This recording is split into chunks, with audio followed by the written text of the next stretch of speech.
Hello and welcome to GNN, a weekly Fallout-themed podcast brought to you by Shoddycast, makers of Hidden History and Fallout Lore, The Storyteller. I'm your host, Charles Battersby, and with me is my co-host, Austin Horrigan, hello, and with me, actually with the two of us, is Brian T. Delaney.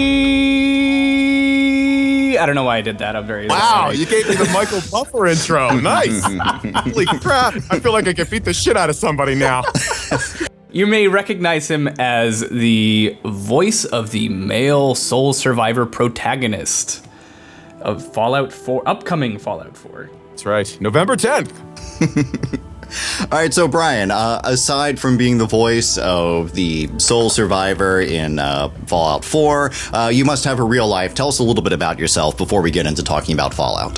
I am a Scorpio. I like long walks on the beach. I am really shy. No, I'm not really, but I'm just a husband and father. I live in Los Angeles and like watching movies on the Netflix and the Amazon Prime. And I don't lead the kind of life that would warrant a exciting kind of intro. So I'm just a homebody man myself, like taking walks and listening to Pandora. How many sponsors do you think I can get for that description? None. You just gave it up for free. You gotta we're gonna put some tape over. We like listening to. If you would like him to say the product name, then you must pay $25. Yeah. Our producers are, like, scrambling to send out contracts before this goes online. Please do. Please do. They get 10%. That's great. That's great. Yeah, that's all. I don't know. I guess I'm a voice actor. I'm living the dream. I live a quiet life. I have 3 beautiful sons, beautiful wife. Yeah. I'm a lucky guy. Where are you from originally? I noticed you have a bit of an accent. Yeah, what are you talking about? Got an accent? What, you think you're better than me? Yeah. That's a go-to Philadelphia kind of like thing. What, do you think you're better than everybody else? Yes, I do. I hail from Philadelphia, and I have that. When I'm really relaxed, when I'm really tired, and when I'm really drunk, or any combination of all three, it really comes out thick. But yeah, I'm from Philadelphia, Pennsylvania, city of brotherly love, and yeah, good place to be from. Great food. I have to add a caveat, proviso-ish kind of statement.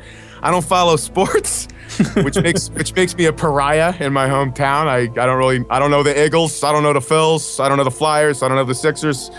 The last Sixer I followed was Allen Iverson. The last quarterback of the Eagles that I remember was Randall Cunningham. That's as far back as I don't follow shit when it comes to sports. But I'm ashamed of that a little bit. So anyway, you were going to say, Charles. I was going to say that you sit around watching a lot of movies on unnamed digital distributors, which can be unnamed for a digital small distributors.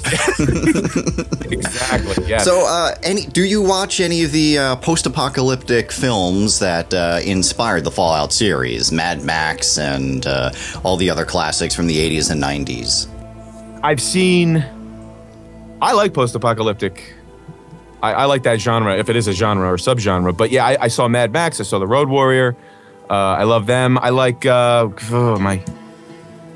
drawing a blank on all the others that fit into that category. You know what's funny? As a side note, I was watching something on what inspired the Fallout universe, and a boy and his dog came up, and somebody on Twitter just asked yesterday or today, I can't remember if I've seen it, and I haven't, but it's now on my list. Have you guys seen it? Yes.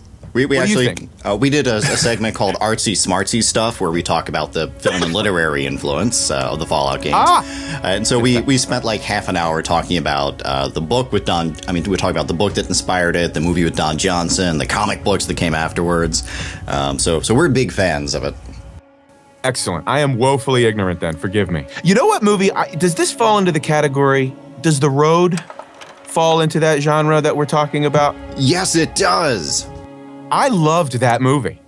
I really did. It stuck with me and my wife when we watched it, and we talked about it it was one of those movies that sits with you, has to percolate. It ends, and it's kind of like, and you have to like go to sleep and wake up to a sunny day or something to like to really digest it. But we really, it caused us to like really talk about the what ifs. Like, what if a Fallout Wasteland became a reality? Which I mean, it could be not like a retro futuristic alternate reality 1950s aesthetic necessarily, but like definitely it could. And my wife cracked me up. She goes, oh, fuck it. I would just do what Charlize Theron did. Just get naked and have the animals just devour me in an instant. I couldn't live like Vigo and his son lived. And I'm like, come on, baby, you gotta fight. She goes, fuck it. No, I'm walking out. I'm the one that walks out into the fog and just ends it all. And I was just like, oh my gosh, that's so awful. So, spoiler alert, somewhere around... oh, shit. Well, that's kind of in the middle, right? Yeah, that's kind of in the middle, yeah. So, for those of you who that's do a middle watch... spoiler. Yeah. You could edit that out. This whole thing is going to be redacted. I'm so sorry, fellas. I'm not redacting anything. They can deal with it. Yeah, it's like, I mean, the movie and the book have been out for. They actually influenced Fallout 3 quite, significantly. So this has been around for like 8 or 9 years now. So it's I think you're right. If you haven't seen them, definitely. Go read the book and then see the movie. Snape kills Dumbledore. While we're at it. Holy crap! Full of spoilers. But anyway, that's the post-apocalyptic genre. Oh, but you did great. You inadvertently did an artsy-smartsy segment there. Oh, well, very good. I'm glad I'm up to snuff with you fellas. You guys are really dapper looking. I call you the dapper duo in my mind, but I keep my nicknames to myself anymore because I started to give out nicknames on like Twitter, and please don't call me that. Like, I'm like, oh shit, sorry. And they're not being mean. They're like, no, I was beat up with that name. Like, I don't want to offend anybody or anything, but because of my upbringing and my like where I'm from and my sensibilities, like I'm like, hey, what's up, man? How you doing, pal? What's up, Chief? Hey, Billy, Bobby, Jimmy, Timmy. I'll anything I can make. I called my kids Two Guns today. I just invented Two Guns because he has 2 Nerf guns in his hand and he walks around. Hey, how you doing, Two Guns? What's up? Like I do that, so forgive me if I have any inadvertent nicknames that offend. But you guys are pretty astute, dapper-looking guys. And Charles, your photo on Twitter, man, I'm like, I've been watching Downton Abbey, and I'm thinking, that man looks like an earl. I think he's very, very astute. He's very regal. Very regal, very regal. I will tell my footman and my butler and my valet that you approve. I am in my good podcasting tuxedo this evening. Are you really? That makes it all worthwhile for me. But seriously, even Charles Battersby. You're like Lord Battersby. I like that name. Hypothetically, if I were to go to England and murder a bunch of people in a very precise order, and then kill my own father, I would probably inherit the title Lord Battersby. I don't know. You definitely have the regal air about you. I'm serious. I don't detect any. Where are you from originally? I am from Battersby Estates in England.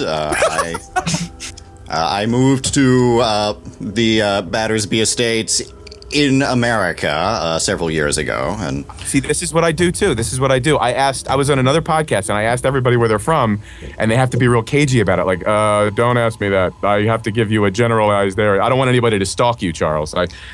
I was just curious.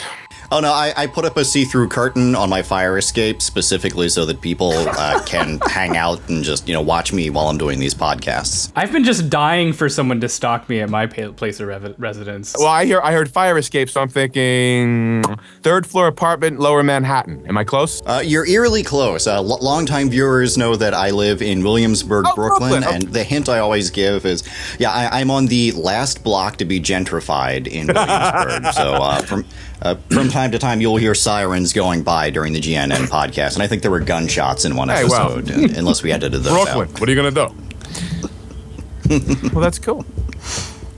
So, Austin, if people want to stalk you... Yeah, where are you from? About you? I'm from a sleepy wannabe suburb by the name of Bloomington, Illinois. It's right in the middle of the state. Okay, very cool. But I've lived all over the state. Originally, I'm from the western suburbs of Chicago, where all the white people are. All right, so now the dynamic of the podcast has changed, and the guest is interviewing the hosts. I know. How do we maintain control? I'm sorry. I don't mean to wrestle. Are you married? Do you have a girlfriend? What's going on? I believe it's been established that both of us are married, or well, I am married. so How long have you been married? You first, Charles. Yeah, you, Charles. You go. Oh, okay. I will be the old man and boast of my 13-year marriage. Oh, way to go. I'm going on 13 years. If you're old, I'm old, pal. Well, there we go. Well, there we go. 13 years. Congratulations. Well done. And when's your anniversary, Brian? September 27th. I got married in 2003. I don't have any funny comments about that. I tried so hard. I was like, It's not a funny time of year, actually. It's not really fall. It's not really summer. It's just there. I loved it. Yeah, it was a good time, though. too hot for a jacket during the day. Yeah, and it's just in the middle. Actually, fall's my wife's favorite time of year, so we were kind of edging toward a fall wedding, even though it was just at the beginning of that change. All right, so we're going to transition away from our marriages back to some video game. All right, video. Come on, we're here for video games. All right, but for those of you who are wondering, the three of us are going to do another podcast that's just on marriage tips for post-apocalyptic gamers. So be sure to tune back in starting in November 11th for that. November 11th. So The Marriage Cast.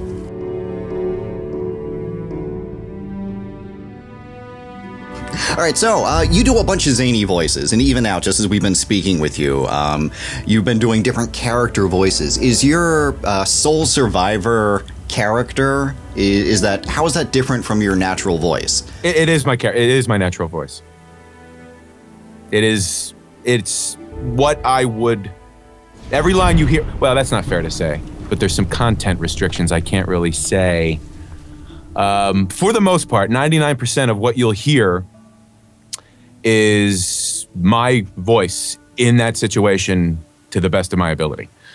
It's actually one of the few roles I've ever done where I got to, that's just my voice, my star. I even got to throw a little Philly in there, which I've mentioned before, that my voice director, Cal, you know Cal, I had Cal on a couple of weeks ago. But yeah, he actually got to a point where he would say, Brian, take the Philly off the end of that line a little bit, or that would be his directing. Some of his direction was affected by, my natural regional dialect or regional accent. But for the most part, I got to play with just being like really how I would say it in my own natural voice, if a Mirelurk was a coming. So it was really cool. There are some parts of the game though that I cannot talk about, where I'm allowed to go off the rails a little bit. In fact, I was specifically asked to take it to the hilt, and those were especially fun. But for the most part, it's my natural voice. But yeah, and other things I get to do fun, dark, villainy kind of voices or zany voices. But Fallout 4 is the closest and the most expansive, just my voice, and it was really really awesome to have that opportunity to do that. Having said that, however, there's kind of like a what's the word I used earlier? A proviso. There are lines that you have to say, and I just discovered this on this project 2 years ago. And Cal, like I think I've said this before, Cal educated me on, hey, Bri, sometimes when you say, hey, or hey, look over there, or what's this here, or you're dying, or there's like a death line, or like a death sound, sometimes you just got to do it, say it, and get it over with. You can't imbue every single line with some new justification and some new depth or some relationship specificity. It sounds like that, you're an actor. Austin, are you an actor as well? I've done some theater, and I studied some theater, yeah. So you guys know with training, I mean, you're specificity, justifying the character, understanding the role, understanding the given circumstances. Well, I found that there's a little asterisk with that with regard to video game voice acting. Like I did a whole slew. I guess this is legal to say. Yeah, it's not that big of a deal. But like when you greet somebody, you say, hey, blah, and the person's name. And I kept wanting to like, hey, or hey, like, you know, like I'd want to make them, every single one of them different. And Cal had to say, hey, Bri, gamers are gonna hear this like 64,000 times. So just if there was any kind of like specificity that you want to, it would piss them off bad. So I'm like, oh wow, that's a dimension that I hadn't really thought about until Fallout 4. That makes a lot of sense. It's a criticism you hear of games where you have that are especially comic book games where the main character is known for being particularly witty, like Deadpool or Spider-Man, and the writers and the actors will do their best to try to make it sound and feel like capture the cleverness of that character, but then you just hear it over and over again, and it's not funny anymore. You just want to die. If you hear it once, it's gold. On the 94th time, it's like, oh my! And it's so funny because I was let in on like, if there's any of that in any game, there'd be just YouTube videos of just in like montages of how many times it was said and in how many different situations and how grating on the nerves it can be until it goes all the way around and becomes funny and like a meme or something. Exactly. There was a Ninja Turtles game where Leonardo's default attack, he screams, slice and dice. So as you play this game, every 2 seconds, it's Leonardo screaming, slice and dice, slice and dice, slice and dice, for 4 hours that you're doing the game. And it takes you all the way back. Body blow, body blow. Like, it's just, it's like, oh, Gavalt. It's like, you just get slapped in the face with the line so many times. It's better if it was just silence, which, by the way, I found out over these 2 years that sometimes, if there's something that a gamer community doesn't like, all right, mute, play some music, depending on the mood. They can play Barry Manilow or Trent Reznor. Anything's better than what this thing, what this voice is saying. And that's kind of a bummer, you know what I mean? I do have to say, though, that Bethesda, and, specifically to me, Bethesda and everybody that was on the line during every one of my sessions, and Cal, I mean, this process, and Cal talked about it, this process was unique in how much care, how much time, just how much molding and sculpting and like real care was given to obviously the new element of having voiced player characters, male and female. Shout out to Courtney Taylor. So I think I'm going to go out on a limb here and say this has the least possible amount of grading things. But then again, now this has been recorded and I'll probably eat my words, but I don't think so. I think the amount of care that they've taken in this process, how much Todd Howard and everybody at Bethesda cares about the fans, this universe, this lore, this franchise, and this specific game. I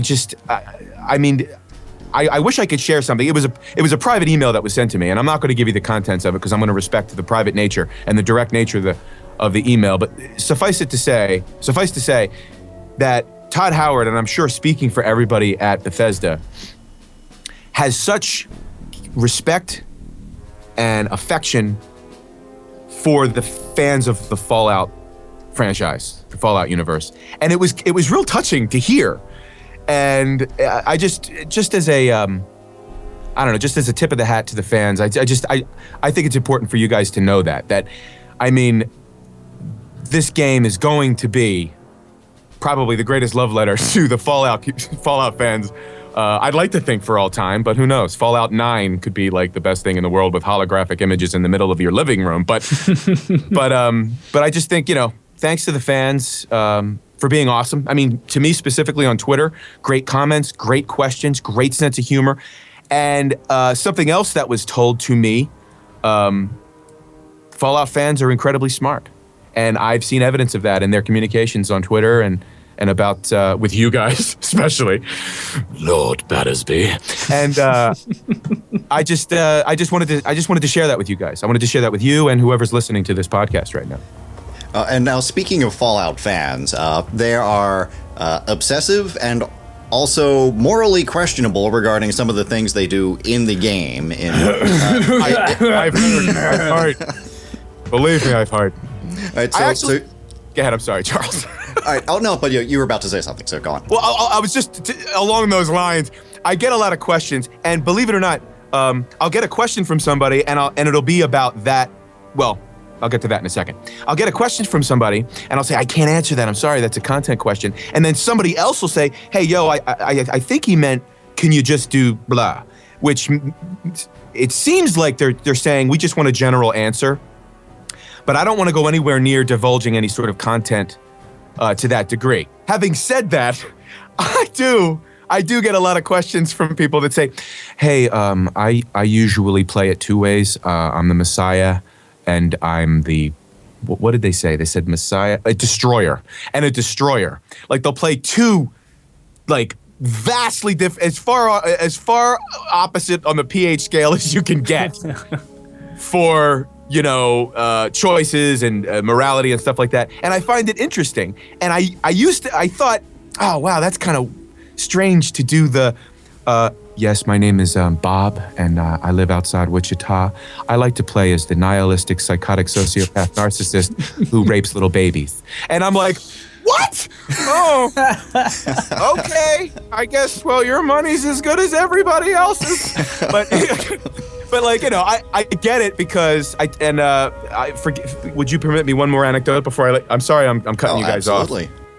Well, it's well known on Twitter that I blew up Megaton the first time I played, and I played the monster. game. I know. That's what Cal said. Cal, it was funny. I told Cal this story the day after I did it, and I told him I just got to the part of the tale where I say, I blew up Megaton, and he like his whole body like he's standing up getting coffee, and we were working. We were about to start a day on a Fallout session, and he's getting his coffee, and I'm like, hey dude, thanks for the console that you gave me, and I bought Fallout 3, I played it last night, I blew up Megaton. And he slouches over and goes, you did? Like he was disappointed in me. He was disappointed in me as a person. And I'm like, I know. So I had to start over. Like I got to the point where I blew up Megaton in this, and as I've said, this rich, effete, old, white, bearded, or mustached piece of shit sitting at the top of Tenpenny Tower, and I'm like, I need to take a shower and start the game over. And I did. I started the game over, and I went in. I told that story to Cal, and I told the same story because I was sharing with a coordinator. Every session has a coordinator, and the coordinator that day was this guy named Jake Gaskill. Badass name. And I was telling him the same story, and he said, oh, it's funny, I did blow up Megaton. And I go, why? And as I've said before, now I understand role-playing games. He goes, well, the way I played the game was, I was somebody that made I made morally dubious decisions, and I made tough calls, and I had my own kind of thing going on. And I'm like, whoa, yeah, I get it now. Like that's what role-playing games are, where you can live this entire different life. And with the amount of choice and freedom in Fallout 4, wow, like I get it. I totally get it. I have to ask now, why did you blow up Megaton? Wow. I wanted caps, and I didn't have any caps. I didn't know how to get caps, and I didn't even know what caps were. Here's your 30 pieces of silver. Oh my God, really? You gotta go there, yes, I know. Honest to God, I was so frustrated at that point in the game, and this shady prick offers me like 300 caps, and I'm like, oh shit, there's a lot I can do. I'm so stalled in the game, and I'm like lazy. I'm like, I took this asshole deal with this guy, and then after I was done it, and I have great affection. Most people, I had a cute, funny, somewhat acerbic reaction to my affection for Moira. And then somebody says, how could you like Moira? And I'm like, I ghoulified her, apparently. I never got that far. I didn't know that she just became a ghoul. But I thought I incinerated everybody that I met. Like that hot lady, that girl that does the restaurant. She offered me food. And Moira, she has the book. And Lucas Sims, that nice fella. I got his clothes, by the way, after... Murdered him for the cowboy outfit. No, hold on. This is what's so effed up about my experience with Fallout, because Fallout 3 was my first foray. I was ignorant to the game before I booked the Fallout 4. I didn't know, so I restart the game. And I'm like, fuck that. No, I'm making the bomb inert. I'm not doing that again. So I do that, and I'm about to leave Megaton to go off on another adventure or do another quest. I think I was going out to work on chapter 1 of Moira's book. And I stop and I see Lucas. And I was playing. It was my first time, so I just interacted with everybody. I tried to interact with the guys who were saying just like snarky little passerby comments. I would like try to interact with everybody. So I interacted with him after I had like decided not to blow up Megaton. I made the bomb useless and all that stuff. And I'm about to leave Megaton. I'm about to leave town, and he stops me. I engage with him, and there's an option. I think, if I'm recalling correctly, there's an option to tell him about what happened. And he's just like, wait, who? What? Where? Give me that thing. Where is this asshole? Like, whatever he said. And I I tell Lucas where he is, and I try to keep up with Lucas. The dude can run, man. I was just like, I don't want to miss anything. So I finally get there, and he's confronting the guy. What's his name again? The guy in the back of the... Burke, I believe is his name. Thank you. He's confronting it, and I'm just standing there in the room, and in my mind, role-playing game, I'm saying, yeah, motherfucker, you fucking douche. But I'm standing there, I'm in the corner, I'm just watching Lucas, like, getting ready to arrest him, and I didn't know Lucas gets shot to death. And he gets shot! And I'm like, I try to chase Burke, but he's out. He's like a mist. And I'm like, son of a bitch, no matter what I did, I liked Lucas. Like, I didn't want him to die. I just thought I was giving him a collar. You know what I mean? Like, hey, this is Law and Order, Fallout style. That's the guy that did it. And the evil bastards at Bethesda that made this game, now they're paying you. How do you feel about taking that blood money? Wow, Charles, this is an existential, moralistic quagmire you're putting me in here, man. Jeez. I felt really good about it. My wife thanks you. Thanks, Bethesda, for giving me employment. But yeah, a lot better than 300 caps. Lots of sessions on Fallout 4. But yeah, I get it now. I get Fallout and the crazy kind of like, can I play like a complete psycho? I get it. I totally get it. It's not the way I'm necessarily going to play. I couldn't sleep that night when I blew up imaginary people on a game that was released 7 years earlier. So I don't think I'm going to play the nihilistic version of Fallout. But yeah, but we'll see. I'll definitely play Gray Area. I mean, I was responsible for Lucas getting shot and killed, or I was responsible for incinerating the town of Megaton. So it's not like you get off scot-free with every choice. All right, so now when you're not doing Fallout, you've done a bunch of other things. You've done a bunch of video games, a bunch of cartoons. I think I recall seeing you have a new cartoon that just came out like the day that we're recording this. Yes. That's Batman Unlimited, Monster Mayhem. It's a sequel to Batman Unlimited, Animal Instincts. It's direct-to-video features that are tied into the toy line of Batman Unlimited action figures. And I got to voice the role of Scarecrow, which was really fun. And it's actually a different take on Scarecrow that's been, I guess, generally accepted. I don't know what that means. I don't know. Even in Christopher Nolan's movies, Scarecrow is vastly different than the standard, quote unquote, standard Scarecrow. But I get to play him darker, and it's for a younger audience, so it's not as terrifying or as vicious, but it's this dark kind of voice, which was fun to do, and there's a little bit of humor in there. It was a fun job. I got to work with. It was one of my first kind of jobs doing that kind of work. I was standing next to Fred Tatasciore, Kari War, Dave B. Mitchell, Yuri Lowenthal. I got Will Friedle out in the hallway as I leave after my session at one point. Like all these great, Roger Craig Smith is Batman. I didn't work on the same day as he did, but all these great voice actors, and I'm like, holy crap, this is awesome. Just a lot of talent in the room, and a lot of people whose work I've admired, that I get to work, with, around, or in the same projects with them, and it was really cool. So yeah, Batman Unlimited, Monster Mayhem out probably a week and a half ago as you listen to this podcast. Yeah. And now you've also done some on-camera work. Where can our listeners see your handsome mug?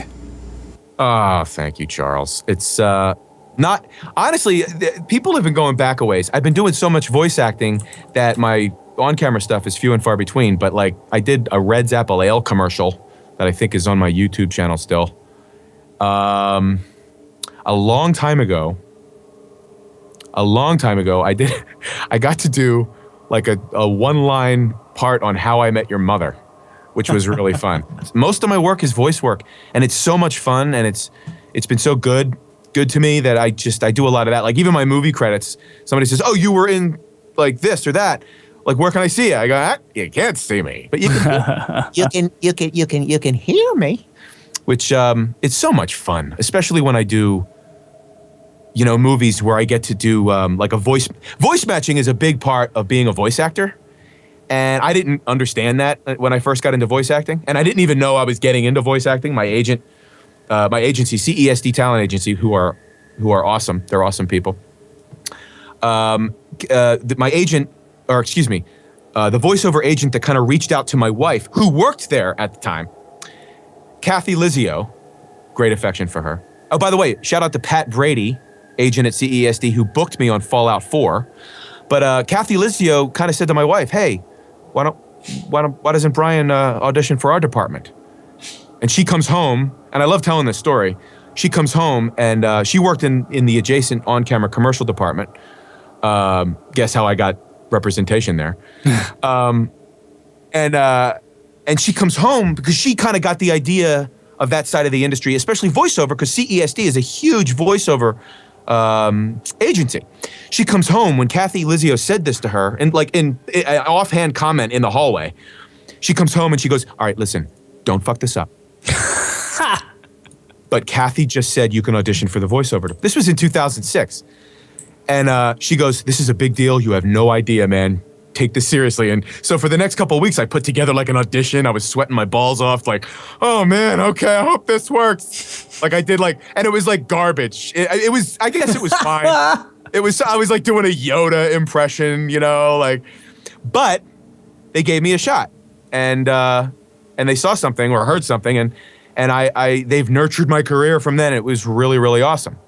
But after that, voice matching has been such a huge thing, a huge part of the job. Voice matching or sound-alikes are perfect example, when there's a big blockbuster movie and it's either, they don't want to do it in their contract or they just don't have the time in their schedule because they're obviously busy. When like a main actor, it doesn't even have to be a huge star, it could be any main actor in a movie.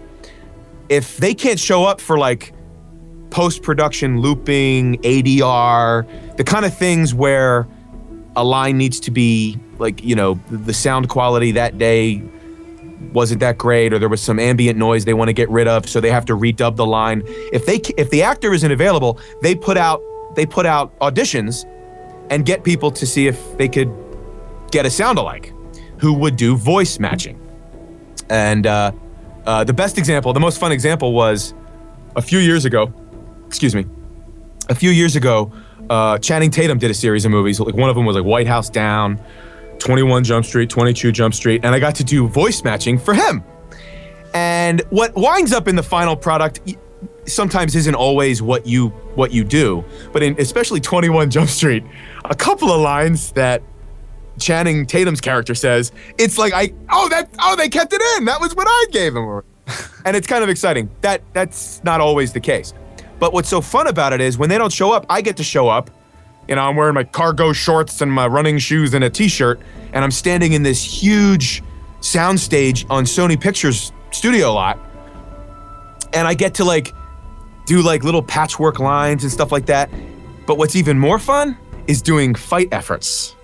when he gets beat up, when he gets clobbered by when he stands up on a truck and gets blasted in the face by something, or fighting the guy in White House Down. Like there was this whole end sequence where he's fighting the character Jason Clarke plays, and it's all like efforts and like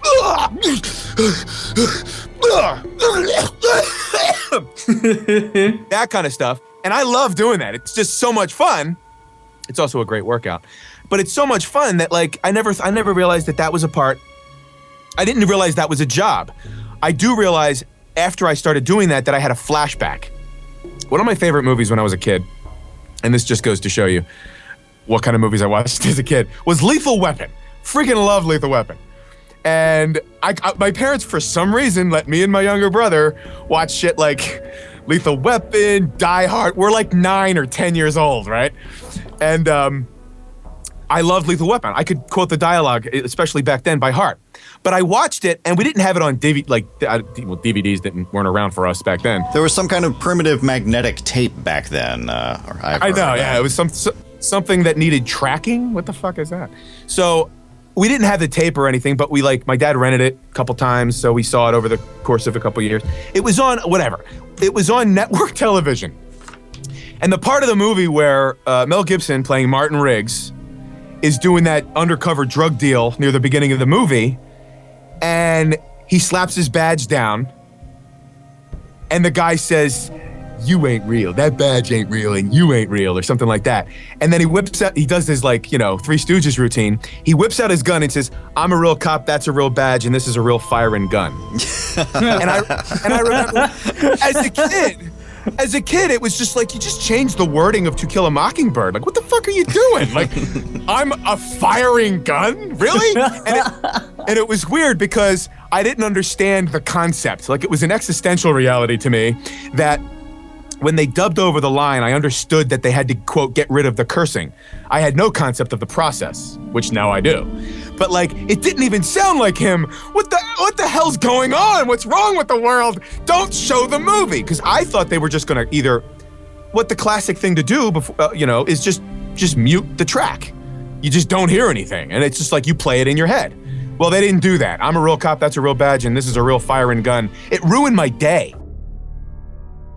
All right, and on that, we're gonna step away from your work and do a little segment that we have here called Games That Aren't Fallout, and we're gonna speak about a little franchise called Halo, which I'm sure many Fallout fans also play Halo. Are you familiar with the Halo franchise, Brian? I am familiar with the Halo franchise, thanks in part due to Darren O'Hare. Who voices and mocaps Captain Lasky of the UNSC Infinity.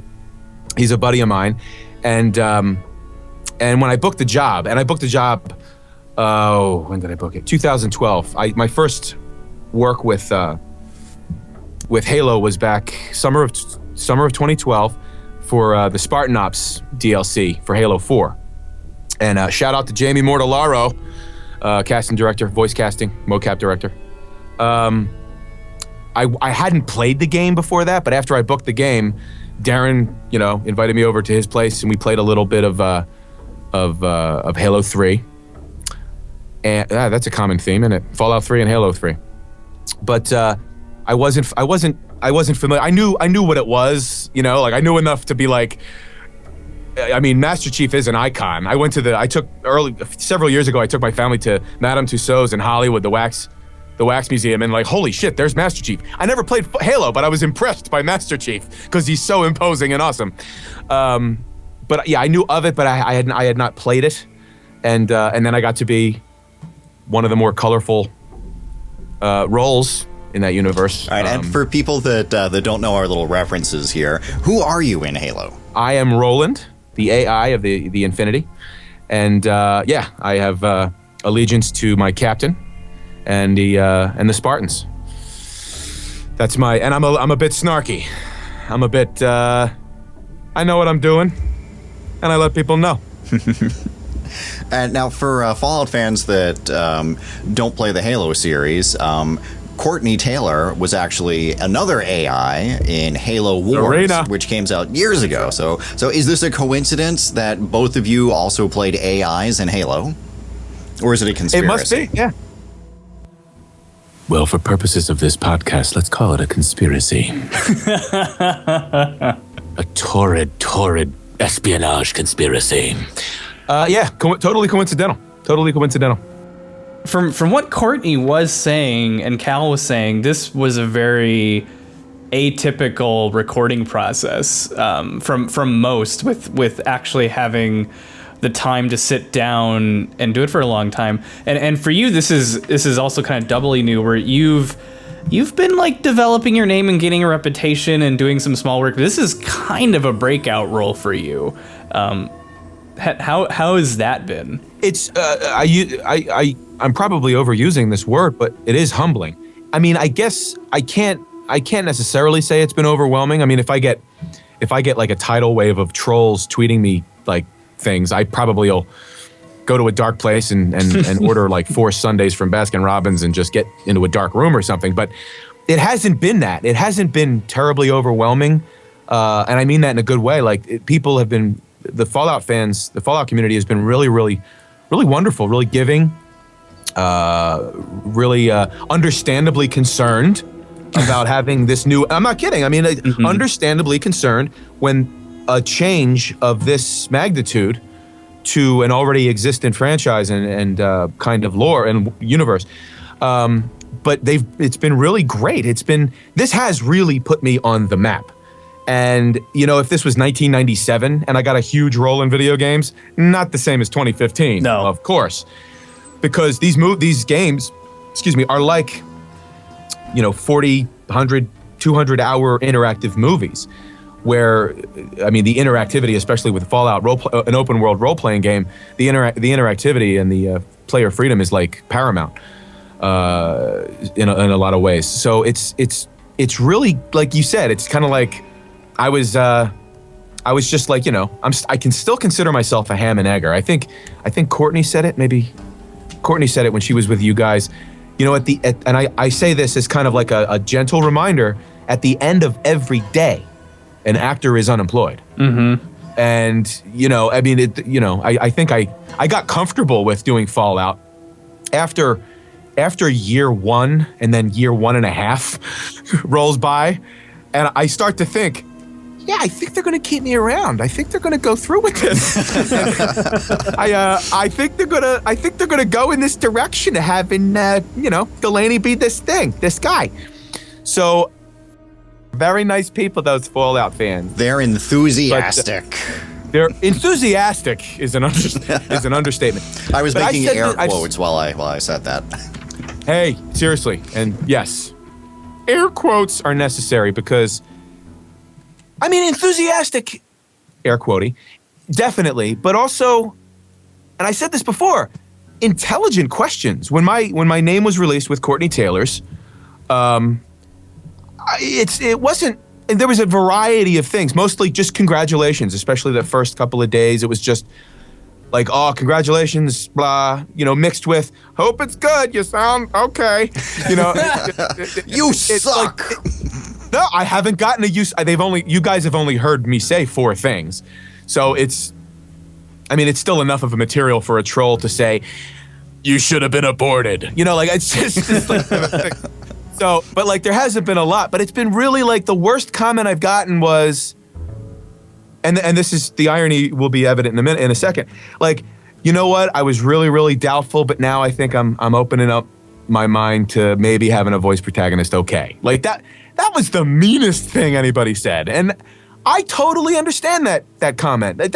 I get that, but I do have to reassure the Fallout community that it wasn't taken lightly, and Todd Howard was aware of this concern long before any of us were on board.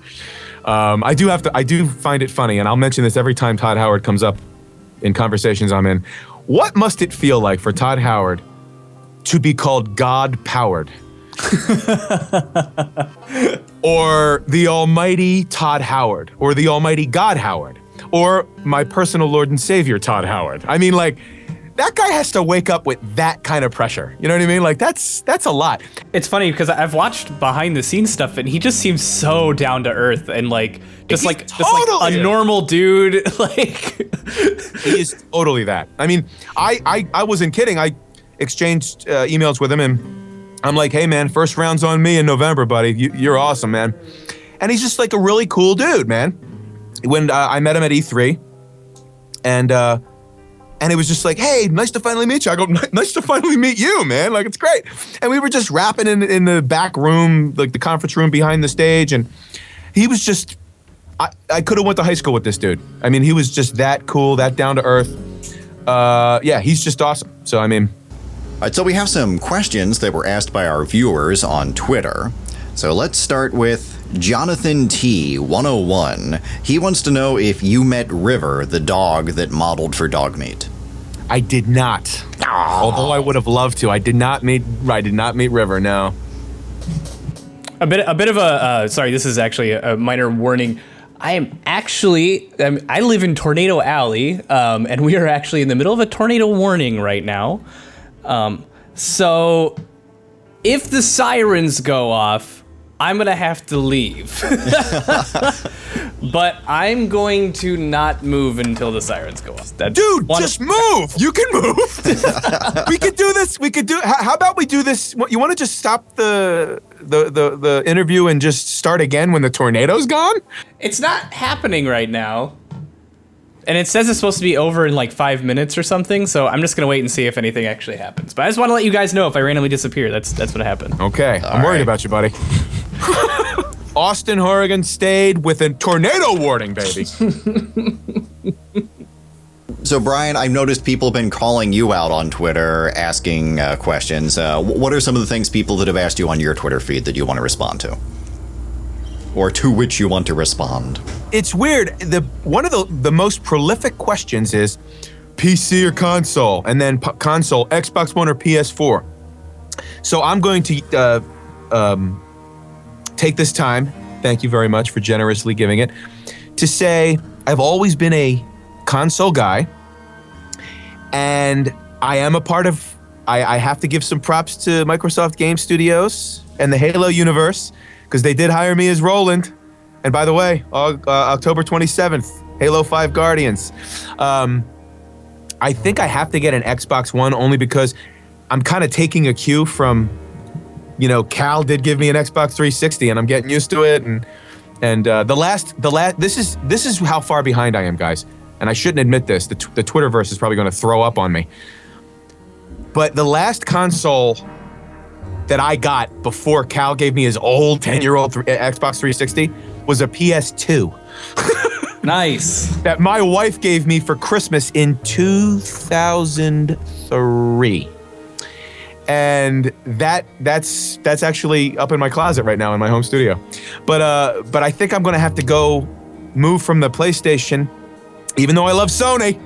I'm gonna have to just get an Xbox One, or because I want to play Uncharted. I have a lot of backlogged hours that I want to kind of get into Uncharted. I may need to just buy both. So Xbox One and a PS4. But I'm leaning toward an Xbox One only because Cal gave me an Xbox 360. All right, guys. I just looked at the radar and I'm looking out the window. I think I'm going to have to leave the podcast for now. It's getting a bit serious out there.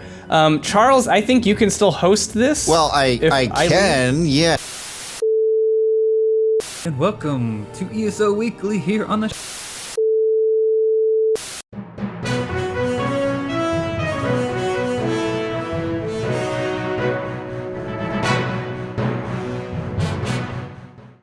I'm still here. It didn't get too bad. Just a bunch of rain and some wind, some knocked over garbage cans. I forget that not everyone is as ambivalent as I am about tornadoes because I grew up in Illinois. Jeez, man, I gotta say, mad props to you, pal. You wanted to slug out a tornado. I want this shit. No, we're gonna talk about some shit. I want this shit to stay in because I want people to know that you were gonna slug out a tornado to continue with the Fallout 4 interview. And I think that that's badass. Tornadoes never change. Wow. I don't even remember where we were when we left. We were somewhere I'll on tell you- user questions, but I think that's irrelevant now. User questions? Actually, something happened just after that. A friggin' tornado warning. We're definitely going to be on Kotaku for this. No, fuck that. Tornado? Bullshit. I'm not Dorothy Gale. I'm sitting here. We're talking Fallout, we're talking video games, and I care about the fans. That's what Austin Horrigan said. If actions speak louder than words, you telling the tornado to go F itself because you want to talk about Fallout, that has to give you some Twitter props, man. You need people on Twitter to give you some sort of recognition, because that's balls, man. That's One or balls. two favorites. That's all I ask. The level designers at Bethesda have to make a ruined house with a guy on a ham radio and, and a corpse named Austin. That's the truth. Hey, who knows? the interstitial fallout between 4 and 5. All right, and that brings us to a new segment that we're going to do, things that the sole survivor should never say. Okay. So we asked our Twitter fans to suggest things for you to say in your Let's Go Pal voice that the sole survivor should never say. And Andrew Moody, 2J. Moody. I'm sorry, I keep talking over you. Sorry. That's okay. So he wants you to say, "I'm sorry, Moira. Would you please repeat that?" I'm sorry, Moira. Would you repeat that? Oh, sure. Don't you just want to get her another cup of coffee? That poor voice actress, whoever she is, I just want to hug her. I actually never found her annoying at all. I didn't even realize that people found her annoying until recently. I thought she was a breath of fresh air, given the shit that I saw outside her door. I know. I thought it was. I found her actually to be quite funny because I was like, oh, you walk from like this, like everything's built out of like rusty cans, and you walk in, she's like, hey, how's it going? I have no idea how anything works. Outside, it's the second or third level of hell. Inside, it's like Mayberry. It's like wonderful. Okay, Dodge Twitter on Twitter would like you to say. I think it's Doge. Doge Twitter. Oh, because he's referencing the dog Doge, right? That internet meme Doge. So he would like to hear you say, "I'd rather not fuck some shit up." I'd rather not fuck some shit up. Is it really that entertaining? Is that good? I don't know. I admire the seriousness with which you approach your craft. Fucking A, man. This is, if you want like a zany delivery, you're gonna have to let me know, because that's my Let's Go Pal voice. I like it. I'll tell you what, I'll do a tweaker version. I'd rather not fuck some shit up. Does that sate your appetites? It That's sates good my for me. appetite. Okay, I know you can't confirm or deny because I actually kind of believe that you probably actually don't know as much about content as people probably hope that you do. But I hope that's my whole thing is I hope that you can play a drug addict and they sound like that. I know you can. In my head, I'm gonna just hope for it, and then if it doesn't happen, I'll just be like, well, that was a little lofty of me. No, I mean it's fair for you to ask. I do want to say something along those lines. There's certain content I know. There's certain pieces of content I know. There is a vast ocean of content I don't know, because all I saw were the lines that I said. And Cal, only 20 to 50% of the time, depending on the week or the month, had what I call the dish line, the line that they dish off as a cue line. I call it a dish line for some reason. And he only had that a fraction of the time, so I don't even know a lot of the surrounding dialogue per se. But I do know obviously I know major plot holes. And believe me, everything that I know, you don't want to know. And I'm not even joking. And by the way, I am not trying to get out of any questions or interaction on Twitter. I really love it. I think the fans are great. But I can't tell you anything content-wise But what I do know, you don't want to know. You don't even want me to slip up. It's going to ruin the experience for you because the story here, it has spoilers. I mean, 6 hours into, the first civilian that gets the game, everybody's going to know because they're going to post the shit online. Avoid that shit. Lock yourself away. It is quite a ride. It's an emotional journey as well as a physical, psychological, intellectual, and weapon journey. It's just really, really, don't even worry about the content until November 10th because none of us can talk about it anyway, and you don't even want to dance with the possibility of anything getting spoiled for you because I mean, it's just like, you just don't want to know certain things. Rosebud's a sled. Fuck you. You don't want to know. Like, you don't want to know certain things. So just take heart in the fact that I'm almost as not in the know as many of the fans, and I plan on going on the journey. And even though I know the end, I don't know the end because there's like 19. I don't know how many different possibilities of endings there are. Todd Howard knows. But I think it's going to be an exciting journey if the anticipation is understandable. Wanting to know anything you want to know is completely understandable. I totally understand it. But man, oh man, don't even worry about it. And when it comes to the player choice, player freedom, how you can play with the dialogue, this new voiced character thing, know that you, the fans, are in good hands. And that's all I'll say on that. And if we can get a little, pseudo-philosophical about the industry right now, that is a major. I saw a headline on, I think it was on Kotaku. It said is Bethesda being too secretive with Fallout 4? And I was like, my first reaction was no. I really wish more developers were more secretive because they let stuff out. If you look at Arkham Knight, they let out some information about it, and they're like, oh well, we can't tell you who the Knight is. They wanted whoever the identity of Arkham Knight was going to be a surprise. They're like, well, we can't. It's a brand new, unique character. They lied to people and said you've never heard of this person before because they wanted to keep the surprise. And it's so much better if the developers just don't say anything, and then and I think you don't have quite as many expectations going into it, and that's not everyone has that ability to hold that information. And because you work on a project, you get really excited, you want to talk about it, you want to tell people how cool it is, but it ends up ruining the experience for some people. And so I actually really appreciate that they're being secretive, even though sometimes it makes it a little bit difficult for us to find stuff to talk about here. Yeah, it's that's the thing. I mean, there's not much more. It's not much more. I honestly, I just wanted to make myself available, and I wanted to accept your gracious invitation to chat with you guys because it's been great. But it's one of those things where, listen, take yourself back in time. When I was a kid, when I was just out of high school, my buddy called me up, named Fran. He goes, yo, Delaney. I go, what's up? Dude, I'm taking you to a movie tonight. I'll buy the fucking ticket. You're gonna go to this movie. I'm like, dude, what the fuck's the movie? He goes, The Usual Suspects. I go, what's it about? Fuck you. You don't need to know. You don't need to know what it's about. I go, oh, okay. All right, I love going to the movies. All right, fine. I don't know nothing about it. He goes, you don't need to know. And I'm gonna watch you watch the movie. He was salivating over what my face would look like in the last 2 minutes of that movie. Now that's an extreme example because that whole movie was built around the fact that if it was spoiled, it's like The Sixth Sense. It's like, why bother? It's still a good, fun ride, but who wants to ruin that shit? Who wants that to be ruined? Nobody. You know what I mean? No matter how much we're dying to know, it's almost as if the asking is what we want to do to be more tortured, so the decompression can be that much more dramatic. You know what I mean? I think that's psychologically or philosophically what it is. And it's just trust Todd Howard. I'm going to give some shout outs. I'm sorry, I'm just going to borrow some time, but trust Todd Howard.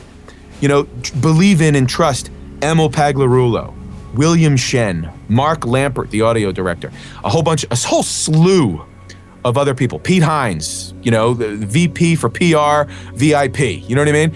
Let's trust, I want to shout out Liam, Ferret, Chappie, Corey, all these different, I'm forgetting somebody, I'm certain of it. But all these people that were on the horn, taking that care and making sure that this project is it's everybody's labor of love. Everybody involved, everybody. It's incredible, it's wonderful. Don't ruin it for yourself. Enjoy it, savor it. Okay, that actually is a good transition to irresponsible speculation. Oh, crap. I forgot to think about that. It's been going on for so long, he forgot. Well, the tornado was definitely a curveball. All right. Oh, but actually, before we go on to irresponsible speculations, I have a one last thing the Soul Survivor should never say, if you can humor us. Go for it, man. Sorry, pal. I'm more of a cat person. Oh, you're going to hurt my soul. Really? All right. If you want it. Yep. Lord Battersby has spoken. Sorry, pal. I'm more of a cat person. I don't even like saying that. My little dog mate. I just can imagine him whimpering. You made River cry.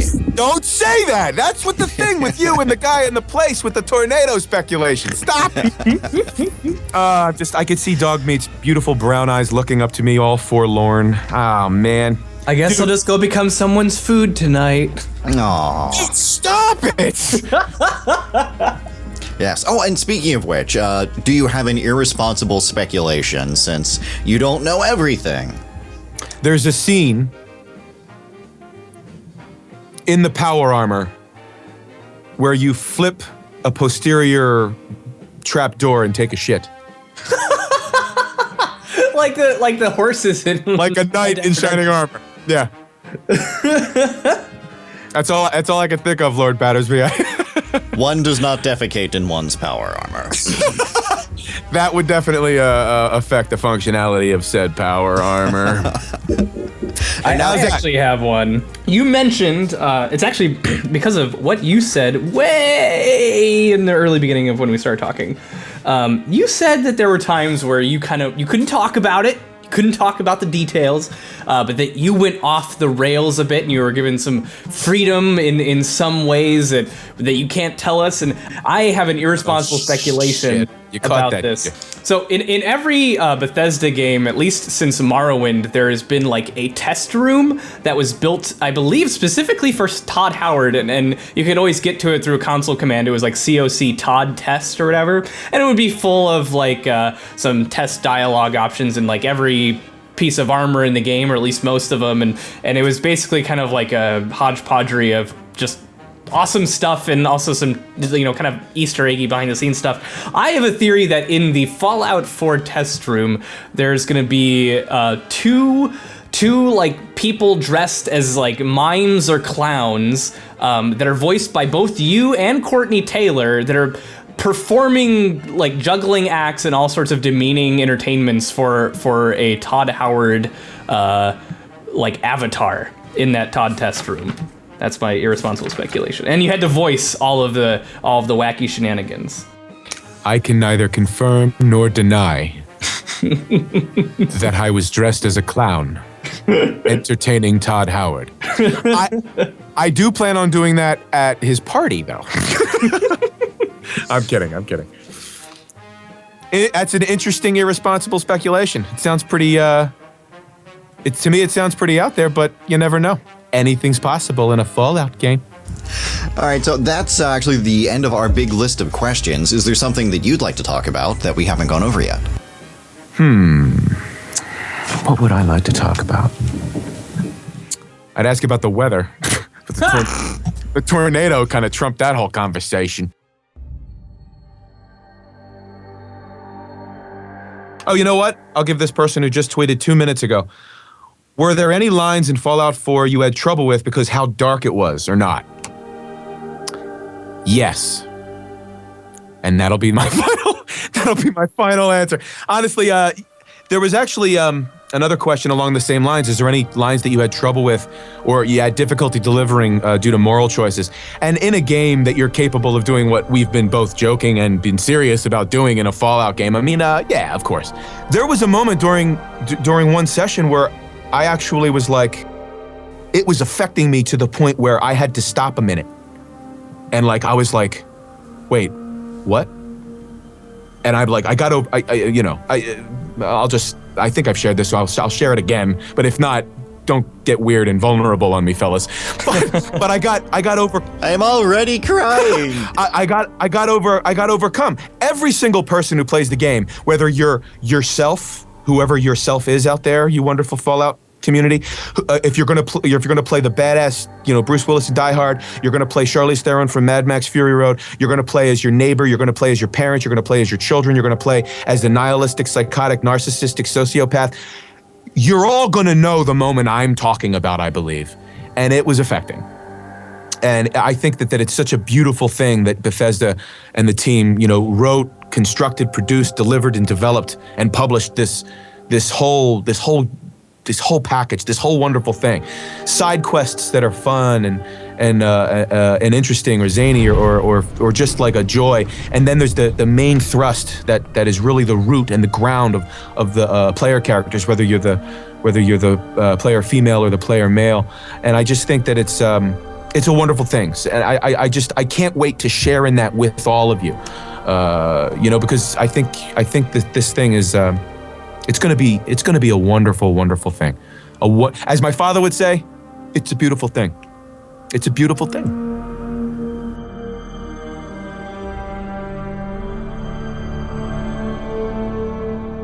And there we are. I'm getting all choked up just thinking about that moment. I hope you guys enjoyed yourself, minus the tornado warning. I hope you guys had a good time. I had a great time, and I feel thankful that you guys invited me to chat with you guys. I thought it was excellent. Okay, I had a wonderful time.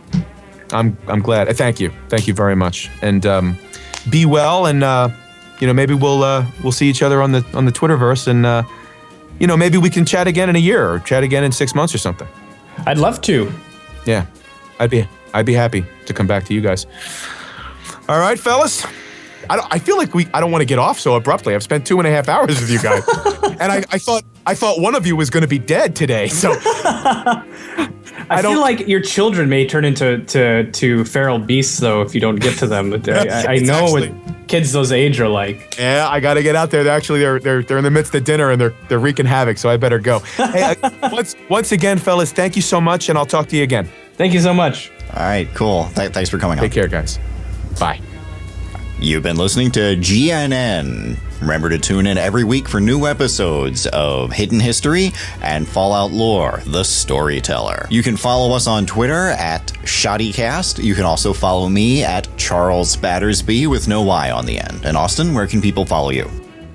People can follow me at AR Horrigan on Twitter, and they should also follow at ShoddyCast, where I will do my level best to respond to everyone, for the most part, except for the mean people.